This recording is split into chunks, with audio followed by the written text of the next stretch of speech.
am clean and sober, a Latina, submissive, feminine woman.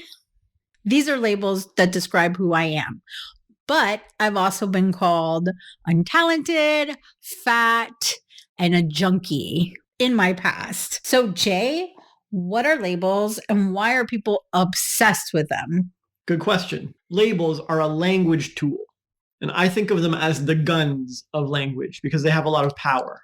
And they can be used to help people or hurt people. And people are obsessed with them because labels reduce our need to think. And pretty much everyone is obsessed with reducing the need to think. Right. Okay. It's true. Yeah. It's true. They don't want to think deeply or understand things. They want everything instant gratification, instant understanding. If they see something on TikTok, they want to get it in an instant. They want to see our video start, and in the first 3 seconds, they get it. When they see a political figure, they want to understand their message in 3 seconds or less. People are obsessed with reducing the need for thinking. Okay, but aren't labels necessary so we can describe ourselves and other people? Like, otherwise, how would you know who I'm talking about if I have 3 friends named Maria, but one's a dancer, one's fat, and one's short? Aren't labels helpful? Yeah, like I said, they're tools. They can be helpful or they can hurt people, but they're also shortcuts to remove a need for thinking. As soon as you call Maria a dancer, everyone can make a ton of assumptions about her. Everyone can have a mental picture of her. Mm-hmm. No thinking needs to be done. You can say dancer and everyone gets it. Mm-hmm. But what if Maria isn't that kind of dancer? What if she's her own unique special flower? What if she has a new way? What if to Maria being a dancer is something else entirely? Maybe she's a light dancer or a spirit dancer or some other thing. And so then you call her a dancer and everyone makes these snap judgments and has these thinking shortcuts from the label.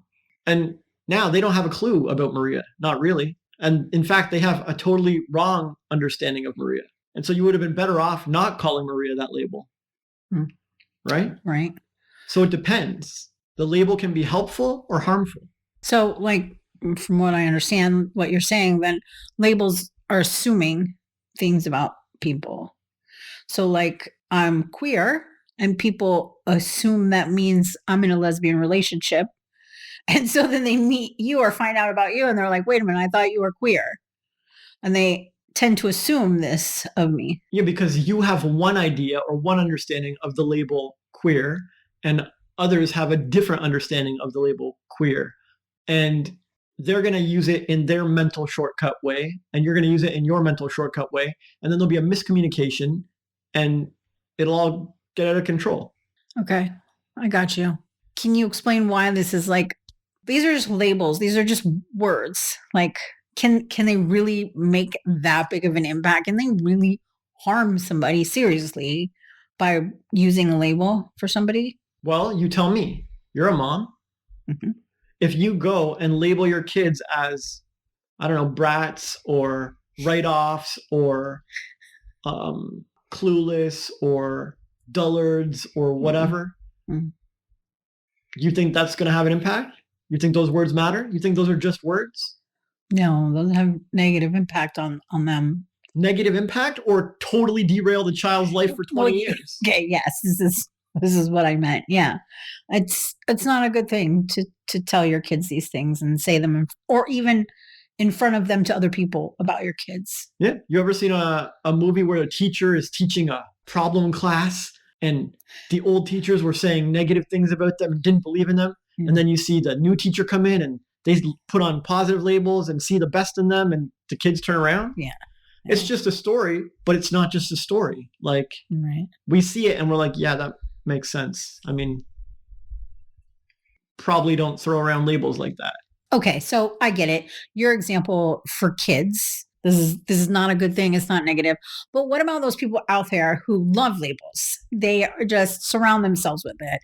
And I'm not thinking of anyone in particular, just thinking of what I see on TikTok, non-binary, fat activist, body positive, transgender, conservative, liberal, like Christians, like these are labels that people embrace and they feel really good about and they love throwing it in other people's face. And I don't mean like in a negative way. They just like to like throw it out there. Now all the social media platforms have a space for pronouns like she, him, they, whatever. And people use this as a label. So is this the same as like what you were saying about your kids? Don't label your kids, don't let them hear you say these things. How is that like a bad thing or a negative thing? Well, I never said labels were negative. Oh, okay. My bad. My bad. This is important. All I right. said twice already, they can help or they can harm. Sure, you're right. You're right. I said that in reference to what we were talking about, the kids. So sorry, my bad. All good. I just want to make it clear for the audience that the whole point I'm getting across here is that labels are tools and they can be used to help or harm. They can use to uplift or bring people down. They can be used to create or destroy. Okay. And so sometimes labels are really good for self-identity, for defining who we are and for proclaiming who we are to the world and broadcasting that loudly and proudly. But even then, it can become a trap. Lots of people start out saying, I'm this, I'm that, right? I'm a Christian. Mm-hmm. And then after 5 years of proclaiming that, they can't grow spiritually anymore. They're closed to new ideas. They become very dogmatic. They're like, they just cling to this label, this identity. And if something comes across to contradict their views or open up a new tack, or if anyone wants to contribute or discuss Christianity in general, it becomes very difficult to talk to someone who's been clinging to that label for so long. Yes. Instead, if they didn't have the label and they were just like, I'm a spiritually curious person and I'm open-minded to all of the world's beliefs and religions, and I'm interested to see what they think, and I do not judge them, and I do not become dogmatic about any of them. And although I have leaned heavily towards Christianity for a long time, I don't identify with that too strongly, things go a little smoother. Like, this kind of labeling is gentler and easier and less rigid and less imprisoning, and it keeps the person more open and aware of the rest of the world. Yeah, because if I'm talking to someone and they tell me I'm a Christian, I'm probably going to skirt around this topic, because just labeling themselves to me, this is only, I can't speak for anyone else, but for me, I already have this, like you said, the assumption of what this entails. Someone who's rigid, who's not going to be open to any other spiritual discussion, who's not going to be open to my views on religion, even though I've studied it extensively. Whereas if someone said, I'm spiritual or spiritually enlightened and I'm open or whatever, non-labely words they use, I'm going to be more open to have a conversation about spirituality, my views, my studies, the religions I've studied, and my fascination with it. So, even just talking about that, I can feel the difference in myself and how open I would be with somebody like this versus somebody who's super attached to the label of Christian. Right. But you also see your own mental shortcuts causing a problem here. Yes. Because just like the dancer, Christian might mean something different to someone else. Yeah, there are many open-minded Christians who label themselves as Christian and who would have a discussion with you. Mm-hmm. There's a Kanye West life coach, Tim Story. Yeah. I believe he's Christian, and I'm sure he would be open to discussing this. He doesn't seem that narrow-minded. He seems more open-minded. Mm-hmm. The point is, labels can either help or hurt. And sometimes when we self-identify and define ourselves with a certain label, it's good at first, but it's not good for our whole life. And we can become too attached to that label and cling too much to that label. And now it has become unhealthy and harmful. This happens all the time. Yeah, it happened to me. Yeah. With being clean and sober. When we met and I went by recovering drug addict, and I was clean for 12 years at that point. And you're like, oh, how long are you going to be in recovery for? And it was like a light bulb moment for me. It's like, oh shit. Yeah. I'm not in recovery anymore. No way I would touch dope ever again. And there's a lot of people who would disagree with me on that, but that was a great example of how I was holding on to this label of I'm in recovery for 12 years. Now I'm 16 years and I use either former or clean and sober. This is makes it kind of more a positive spin for me. Yeah, and it gets worse than that. Some people identify and cling to the label of I'm poor, Yes. I'm fat, I'm unhealthy, I'm a procrastinator, I never finish things, I'm uncommitted. Yes. Yeah. I'm bad at relationships. I'm this, I'm that. I am is a very powerful thing, has always been a very powerful thing. Yes. And people throw it around like nothing. And then they wonder what happened in their life. Like, why is my life so shit? It's like, have you noticed how you use labels? It ain't helping you. You could identify as on the come up. You could identify as getting a handle on things. You could identify as figuring it out. Yeah. You could label yourself as someone productive. You could label yourself as efficient or talented or impactful or high value. Yeah. So why do you think people want to lean more towards these negative labels? So I meet a lot of people on a daily. I talk to a lot of people, and I notice that a lot of people, and this is not a judgment, but a lot of people like to cling to these negative labels like I have ADHD, I have depression and anxiety.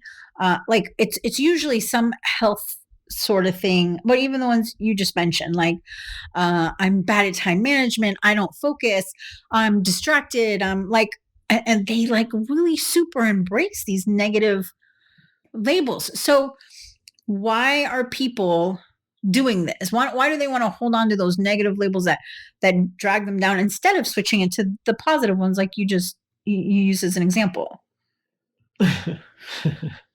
Again, you tell me, when you were a kid and you labeled yourself as sick, what did you get out of it?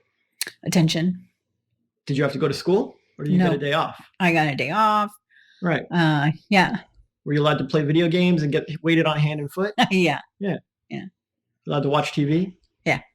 So you just stayed home instead of doing the bullshit school you didn't want to go to, and you got what you wanted. Yeah. Okay. Yeah. What if your family was going on some trip or vacation and you didn't want to go? Could you say, oh, I have detention at school, or I have to do a project, or I'm burdened, I'm super busy, I have way too much homework, I just can't take care of it all, I need the time? Oh yeah. If I used any of those excuses, then it would have happened. Like, then you don't have to go. No, I don't have to go. Right. School's first. So as a child, what were you trained to believe? That using those negative labels got me the things I wanted. Right. Yeah. Exactly. All right. Fair enough. And this happens over and over. And every kid pretty much in our society is trained to know that if they lie and claim some shitty label for themselves, they become a victim who deserves pity, extra care, extra attention, and nurturing. And so what we end up with is a whole bunch of adults running around with this deep-seated belief that they don't even think about, which is, if I blurt out a victim label, I will get pity and extra love and extra attention from the world. I'll get what I want. And so people start doing it in relationships, and eventually their partner gets sick of it. Stop playing the victim, I'm out. Yeah. And they're like, what happened? I thought isn't this always the way to get what I want? Right. And then they start blaming the other person because they're so used to getting what they want. If someone doesn't go along with the game, they're like, you're bad. When I play the victim, you're supposed to do what I want. Right. You're supposed to save me. Yeah. And so our society is flooded with people owning victimhood labels. And they lean towards negative labels because it looks like a shortcut to getting what they want. It looks like a great way to get what they want, but it's a trap. You should never claim those negative labels. You're better than that. You're not irresponsible or a procrastinator who can't succeed and is poor. It's bullshit. Right. The truth is, you're a free-willed being with a ton of power, and at any time you can change any of those things. You're choosing to cling to those labels, and you keep repeating them and reciting them in order to get what you want. But it is a trap. Don't do it. If you do it, you better change. I'm telling you right now. Okay, so those people who use those negative labels for attention without realizing it, because I think a lot of people don't even realize they're doing it. That's because I didn't. They were trained since children to do it. Yeah, I was too. So, all right, well, then what about the people who have medical issues that genuinely have these problems, ADHD or diabetes or, cancer? Like these are things people like genuinely have. I don't think they're telling others for sympathy or attention, or maybe they are and they don't realize it too, just like the other kind of labels. So what do those kinds of people that have real medical issues, what do they do to not be negative, and how do they label themselves without it being such a negative thing for themselves? Well, what's the theme of this chat? What have I repeated a few times now? Labels can either they can hurt or be good. Like it doesn't, like one or the other. Depends on how you own them. Exactly. Okay. And so if I say that is a microphone, this is a woman, that is a table, like these are realities, and Right. I'm labeling them so that we can communicate. Yes. It's not bad. Right. Sometimes this can help. Although labeling you a woman in this day and age could actually be like a bad thing, right? There's a whole movie about it called What is a Woman or something. Like someone made a whole movie about this. Yeah. About this label. It's true. And then there's a whole bunch of protesters who will protest this label. And people who will get personally offended now if I use this label. Yeah. All right. But I know I'm using it with a good conscience and a good heart, and I'm confident most people will understand me, and I don't need to make a whole bunch of nuanced explanations of what is a woman. I can probably conduct my life fine and just, yeah, here, there, man, woman, all good. Right. If I do come across someone who is upset by this, hopefully I can communicate with them and sort out the label issue. But if they want to get offended by it, they can, right? And the same goes for medical diagnoses. Like, okay, fine, you have a cut finger. Let's not pretend you don't. This is a fine label to use. Okay. But if you're like, oh, I can't go to school today, Mom, because of my cut finger, like, then you've just misused the label, right? Mm. Now you're using it poorly. Labels are the guns of language, and you're freaking firing that to injure. You're firing to hurt someone else's day. You're going to make someone else wait on you and take care of you when you know damn well you're fine and you could go to school. Okay. Right? Someone who has diabetes or even cancer, it's fine. You can say, this is it. Like, I have this label. But how long do you want to have this label? How long are you going to be like this? And how much are you going to burden other people with it? Are you going to ask only when you really need help? Or are you going to like wave it around like a victim flag and just get weighted on hand and foot every 2 seconds? Are you going to put other people out with it? Or are you going to just own your label and like make do? Nick Vujicic, born with no limbs, is he running around labeling, oh, I have no limbs. I have no limbs. I can't do anything. No, he's on stage inspiring millions and hiring people to help him and stuff. Yeah. But when he was a kid, I bet you any money he threw this up as a victim card nonstop. Of course. And so he had to come to a change. He had to stop using this label to burden others. He had to learn, like, you know what? It's fine to admit I have no limbs and I sometimes need help, but I need to start to learn to do stuff for myself. I can't play the victim card all the time. I can't be using the label this way. And if I'm going to make something myself and contribute to this world and be a shining example and live a great life, I cannot continue using labels like this. And so now he doesn't label himself the same way, and he doesn't label others the same way. Make sense? Yeah. All right. So thank you. So my other question then was, how can these people who have those diagnoses, serious issues, and they feel like this is part of their identity, so how can they start to move past that so that they're not making this label their complete identity or letting it encompass their whole life? Great question. For example, let's say I was sick. Right. I could say, oh, I have XYZ. right? I have the flu, I have COVID, I have whatever. Or I could say I'm recovering from COVID, or I'm healing my COVID, right? These are different words and different labels. One of them is me identifying with the label and making it my own, and this is who I am. I am blank. Right. But the other one is I am healing blank. Right. Whatever comes after the I am is pretty important and pretty powerful. And so if someone wants to move beyond their current situation or circumstances, they're going to need to start using different labels. Okay. You could say, I suck at business. Or you could say, I'm figuring out business. Both I am statements, both labeling yourself, but one's way more powerful, way more beneficial, way more valuable, and way more helpful to you. Well, I spent all those years calling myself, like saying I was a recovering addict. But 12 years of recovering is a bit ridiculous. So, I'm sorry. A bit. Yeah, it's a bit. And I know people that are currently clean and sober that have like 5, 6 years clean, and they continue to do like I did and use this word.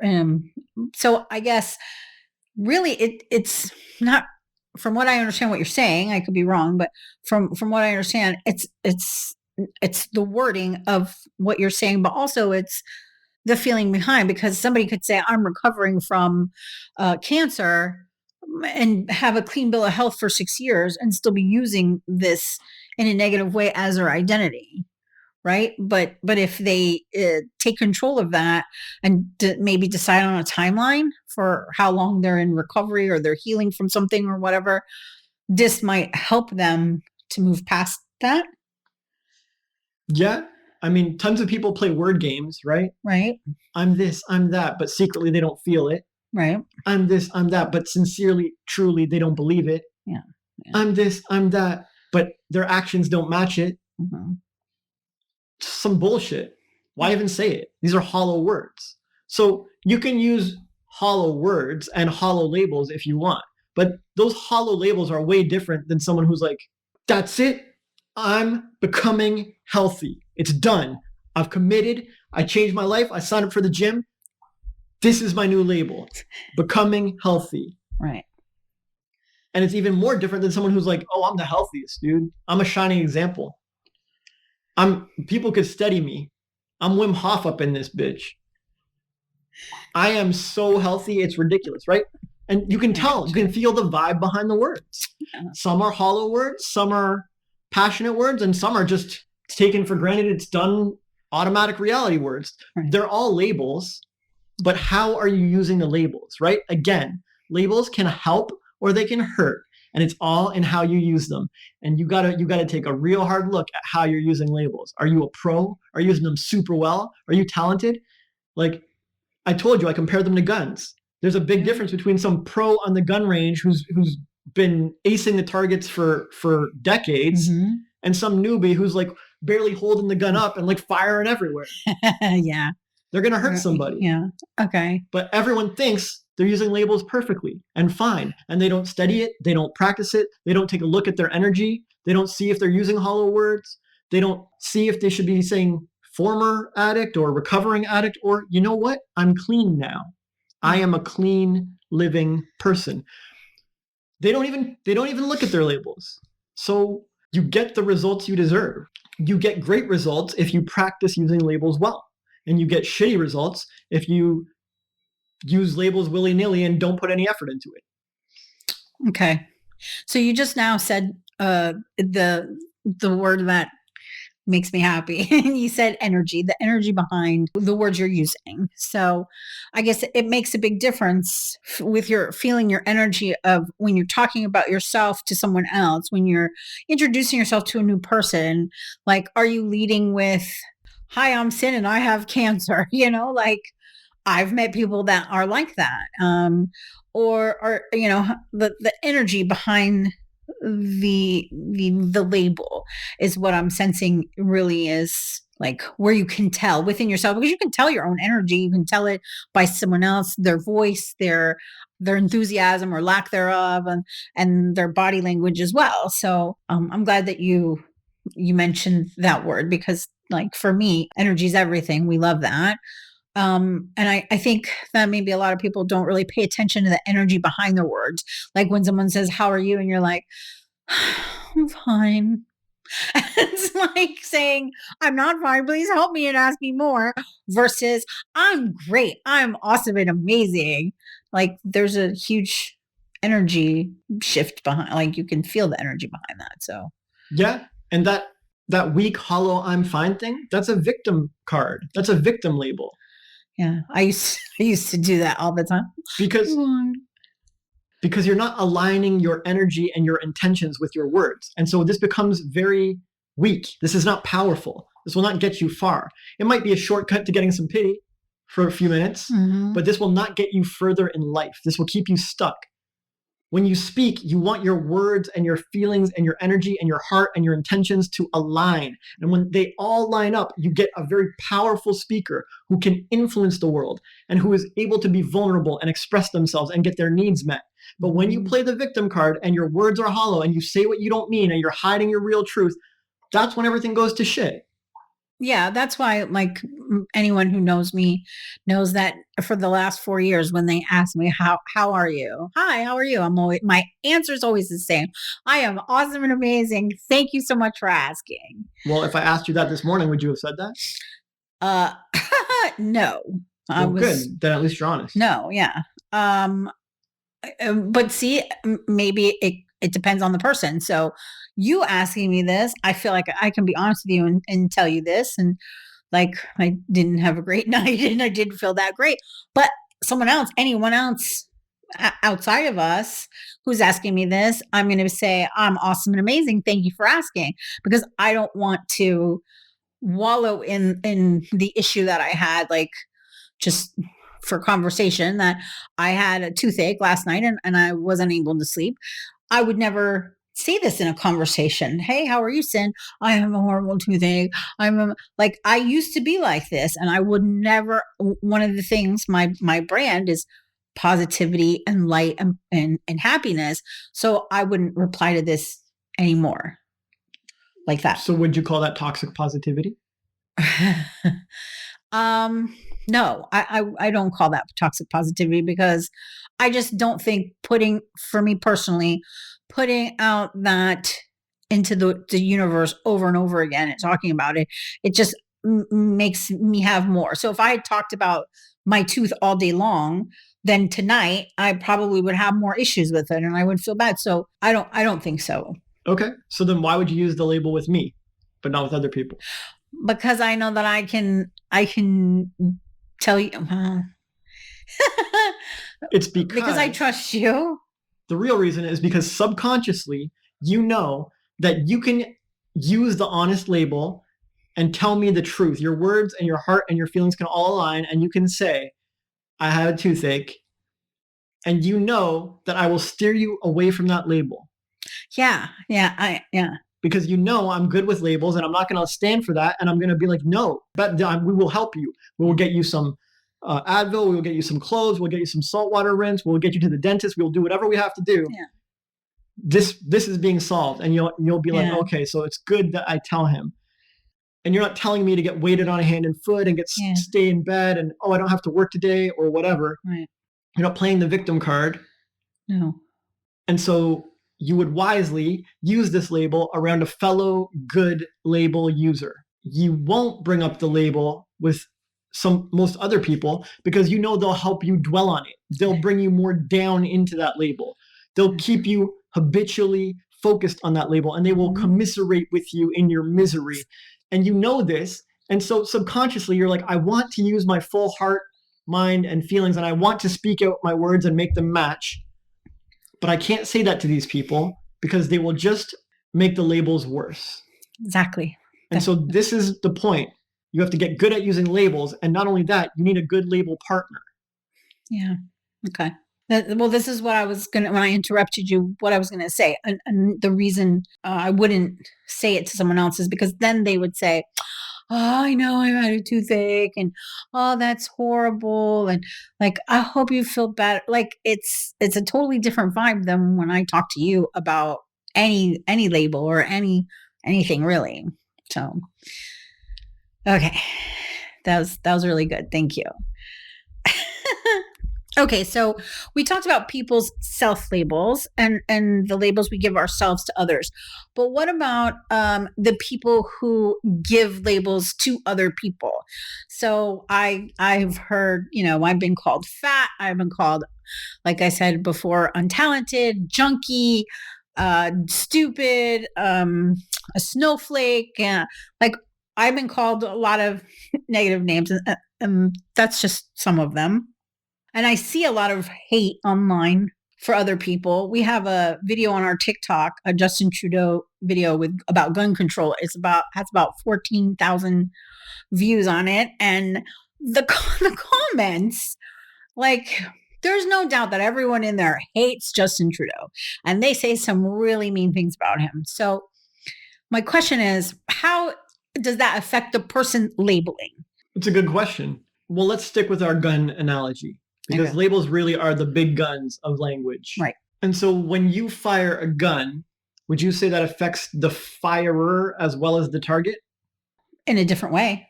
Regardless, does it affect the target? Yeah. Yes. Does it affect the firer? Yes.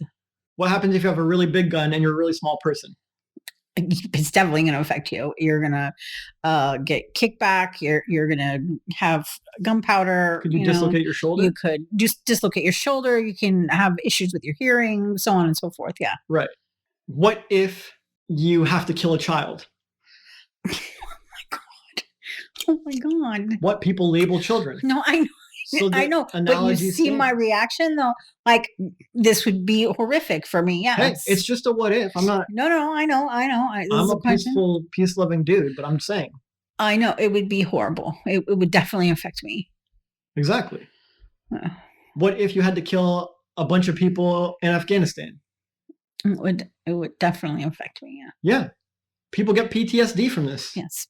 So my point is, the firer and the firee are going to be feeling effects from the firing. Okay.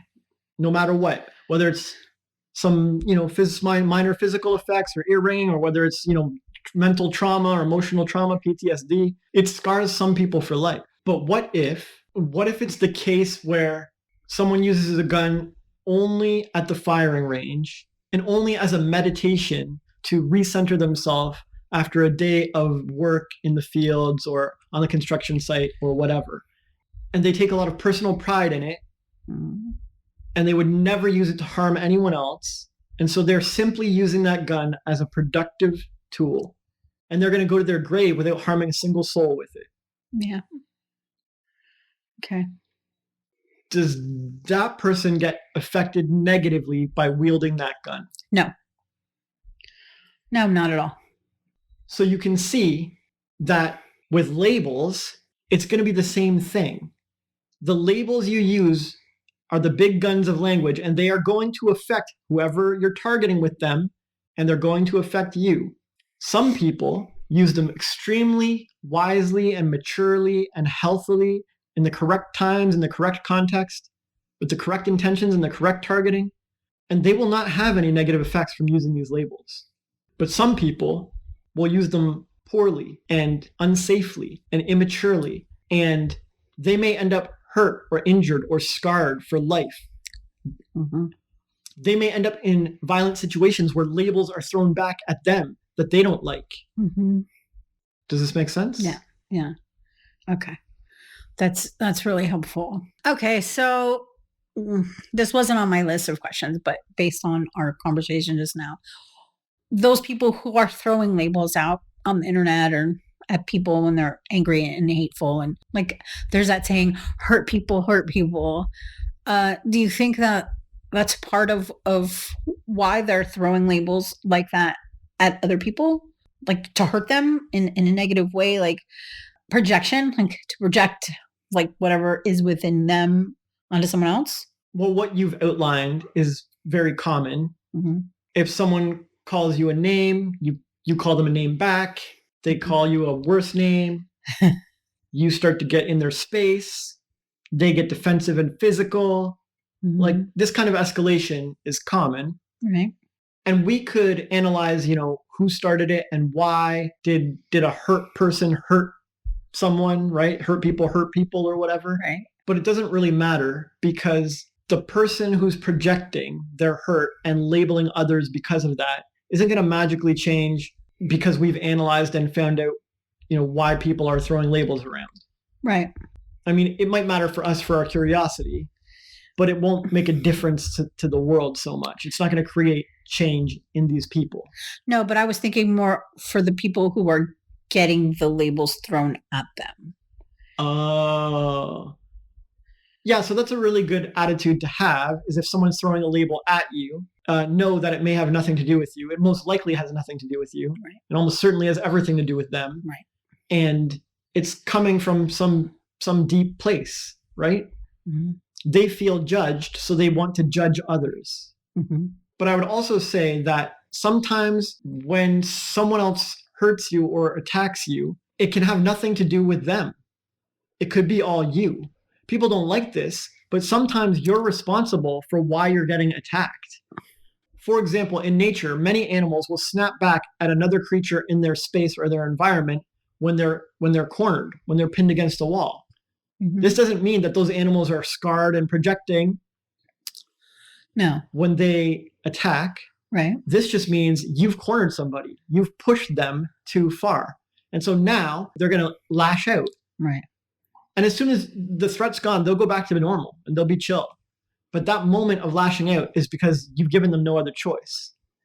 And so sometimes society pushes people too far. They put them in a corner. I remember when woke Twitter was hating on August Ames, the Canadian porn star. And she just wanted to exert her right to her body. She wanted to be like, on the planet Earth, out of 8 billion people, mm-hmm. I'm a porn star and I should be allowed to not screw who I don't want to screw. I shouldn't have to let someone penetrate me or violate me that I don't want to do that. Right. Seems like a very normal, fair thing. But she phrased it pretty poorly. Okay.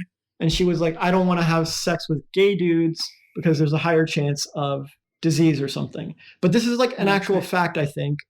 Don't quote me, but I'm pretty sure if you study the stats, this is an actual fact. There's a higher, right? It's like if I said there's a higher chance of you getting killed in Washington, D.C. than there is in northern Canada. I would agree with this. Yes. Okay. Right. Okay. I got you. So I have the autonomy. I can go anywhere in the world on this giant planet. I kind of don't want to go to Washington, D.C. Like, It seems like a normal thing. But if you phrase it like, oh, those Washington people, I don't really want to be around that. Yeah. It's like, it's not phrased super well, but the principle kind of stands, which is you do have bodily autonomy and you shouldn't have to go anywhere you want to go. And you shouldn't have to screw anyone you don't want to screw.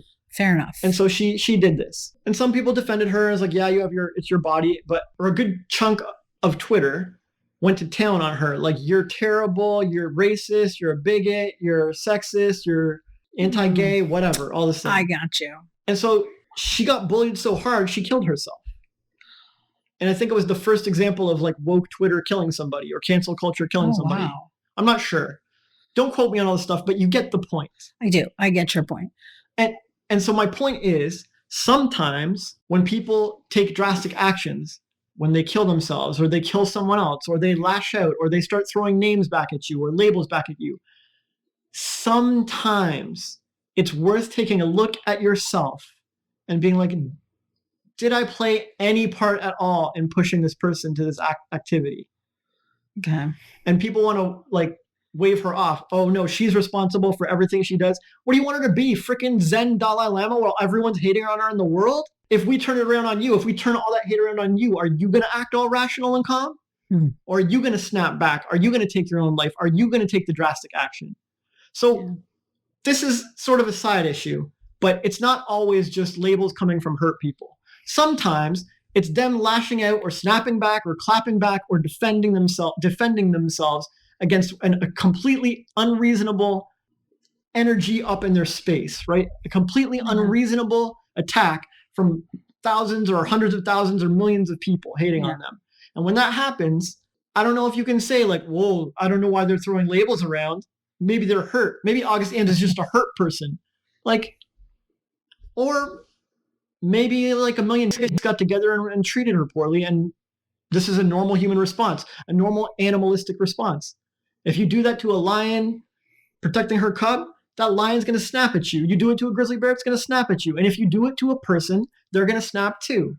So it'd be nice if most of society stopped trying to push people so much, push buttons so much, hate so much, that they felt like they had to attack. But this is a pretty small percentage, and most labels are being thrown around by trolls and angry people and hateful people who are hurt, and they're hurting themselves and they're just projecting. So,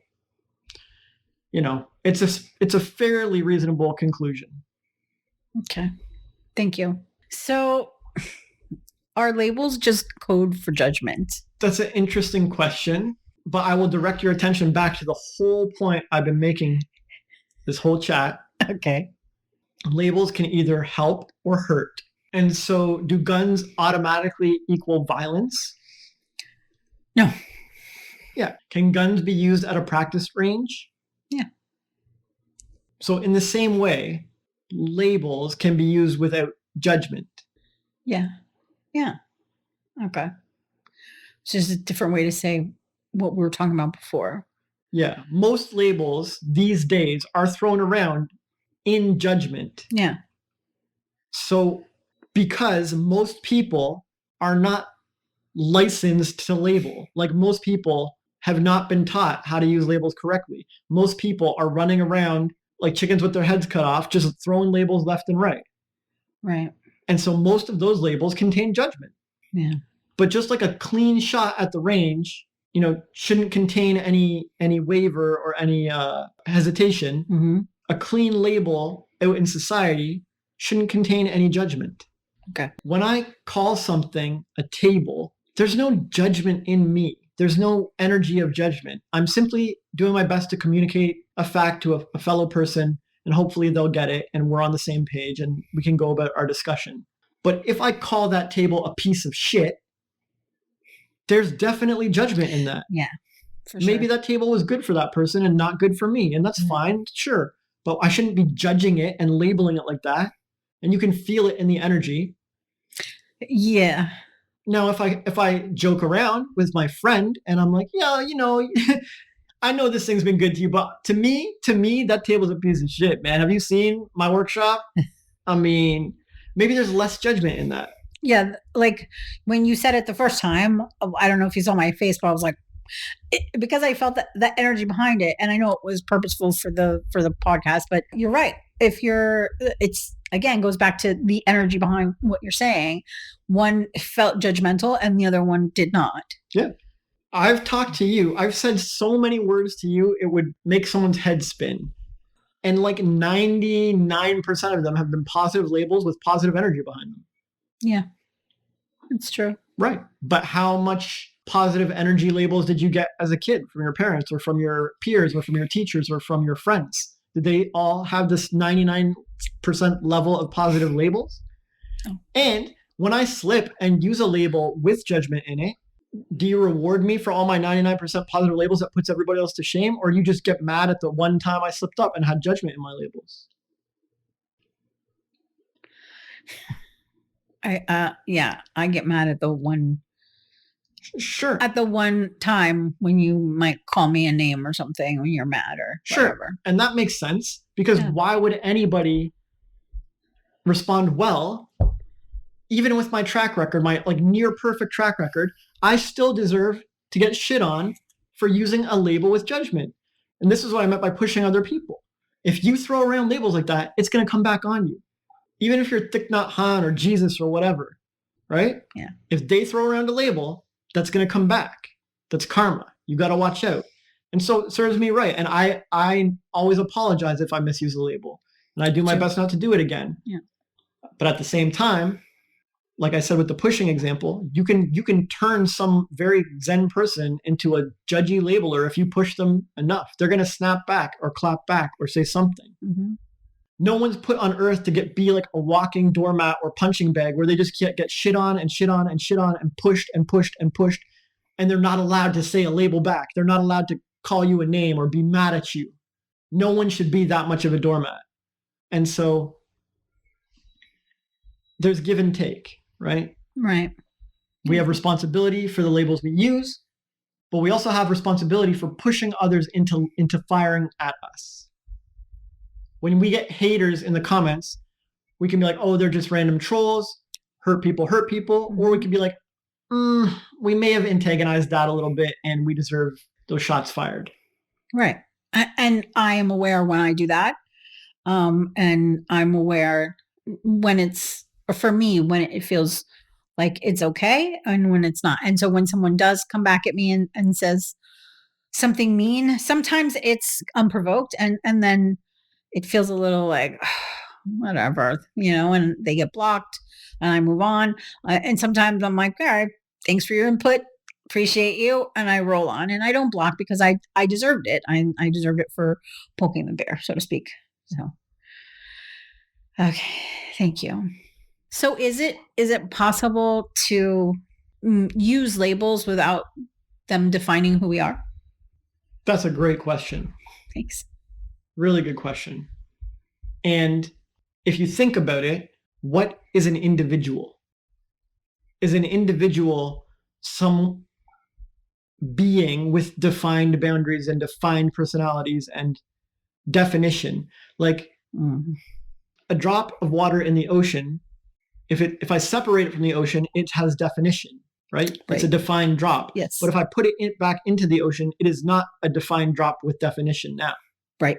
It has no boundaries. It has no definition. Yes. And so when a person is born or a soul comes to earth or we depart from source or whatever you believe in, as soon as we separate from our mom or whoever birthed us, I don't want to upset any non-binary people. Yes, I got you. Just a figure of speech. When we separate from our mom, we become our own being and we have our own definition. Right. And even that gets murky because abortion people will argue that it is a separate being already in the womb, and they argue over time, how many weeks and whatever.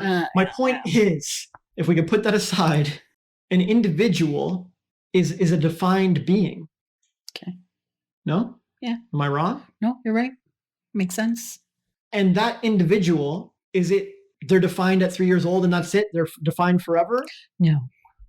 So then that being is constantly redefining over time. Yeah. Yes. Right. So this is the power of I am. You can define yourself as a Christian in your teenage years and you can define yourself as an atheist in your 30s. Right. Then you can redefine yourself as a born-again Christian in your 50s. True. You can define yourself as a clean living soul in your toddler years.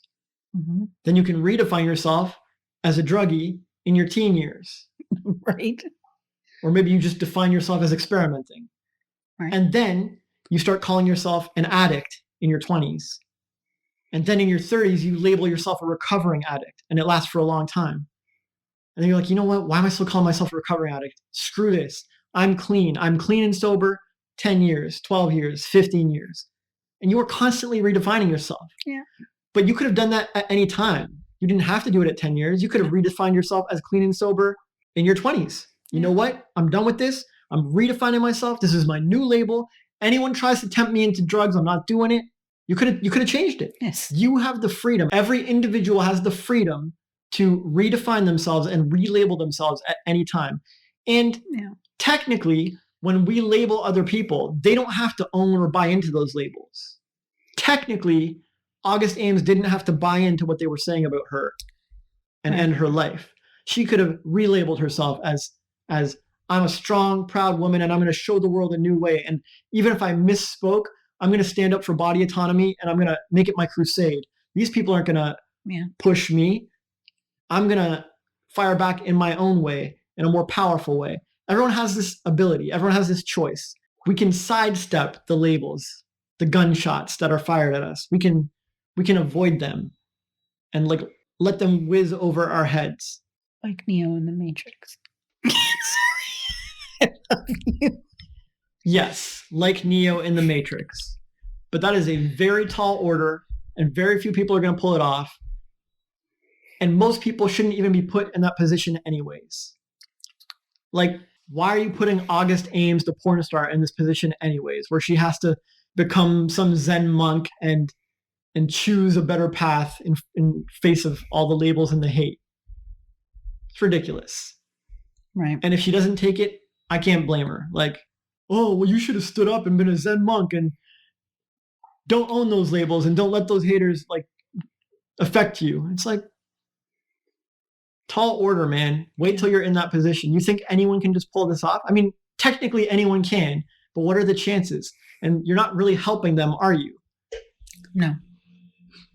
So not only are we constantly redefining who we are with our labels, I am, we are also technically responsible for not letting anyone else define us with their labels. And that's like dodging bullets. That takes some finesse too. Again, another skill most people aren't taught. So does this mean that we have to go forward through life without any labels?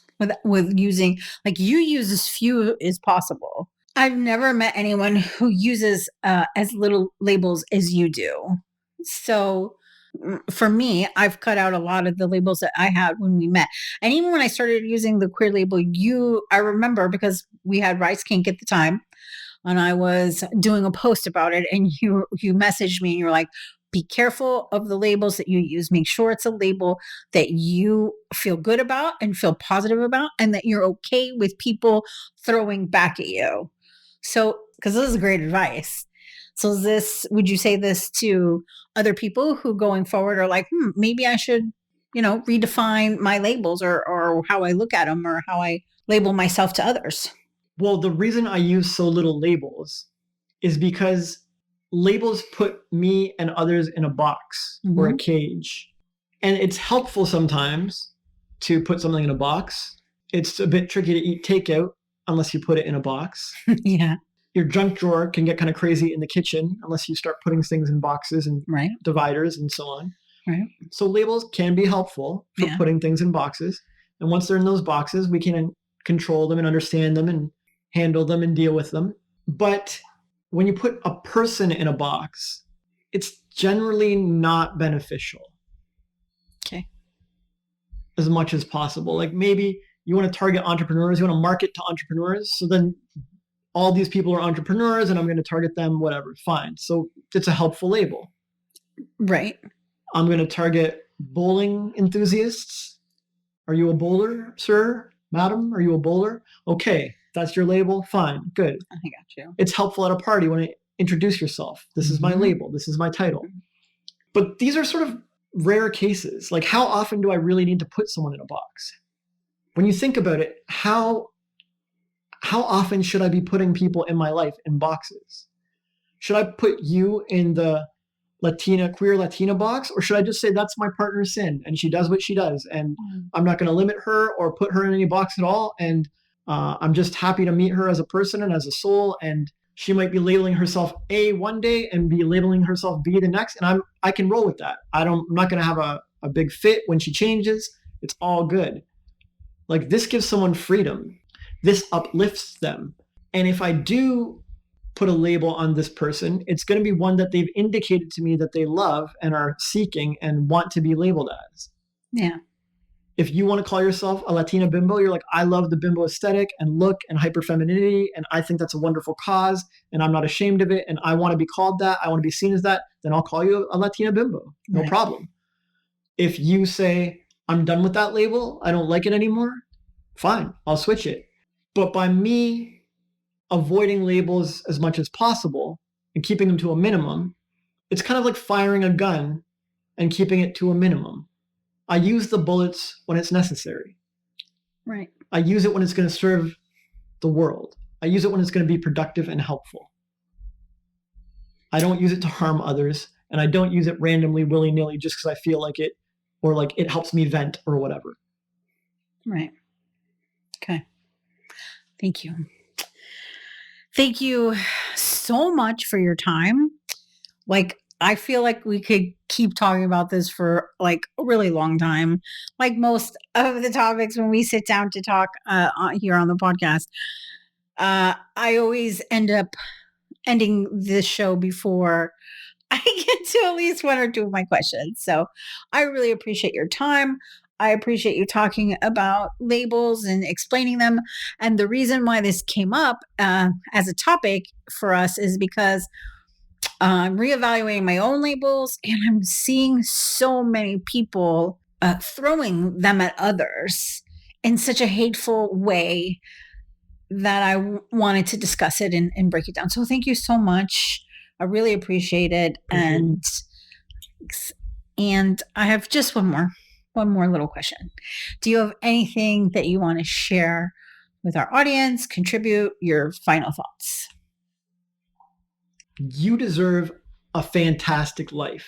And no one has told you this, but the way you use labels directly connects to the quality of your life.